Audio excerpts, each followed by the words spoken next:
ఒక చిరు సన్మాన కార్యక్రమం విశేషాలు చూద్దాం ఇప్పుడు.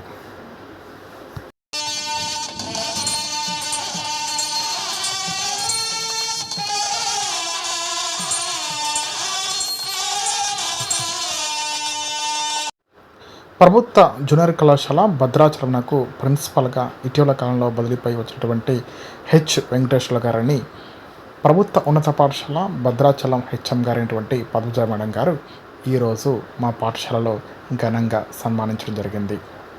ఈ కార్యక్రమంలో ఉపాధ్యాయులు, బోధనేతర సిబ్బంది పాల్గొన్నారు. ప్రిన్సిపాల్ వెంకటేశ్వర గారు మాట్లాడుతూ పాఠశాల నిర్వహణకు అలాగే అభివృద్ధికి ప్రిన్సిపల్గా తన వంతు సహాయ సహకారాలు ఎల్లప్పుడూ ఉంటాయని తెలియజేయడం జరిగింది. అలాగే అనతి కాలంలోనే అనేక అభివృద్ధి కార్యక్రమాలు, ముఖ్యంగా కాంపౌండ్ వాల్ నిర్మాణము, టాయిలెట్స్ ఆధునీకరణ, డైనింగ్ హాల్ అభివృద్ధి, క్లాస్ రూమ్లో ఫ్యాన్లు వంటి సౌకర్యాలు ఏర్పాటు చేసినటువంటి ప్రధానోపాధ్యాయుల వారిని ప్రిన్సిపాల్ వెంకటేశ్వర గారు ప్రత్యేకంగా అభినందించారు. ఈ కార్యక్రమంలో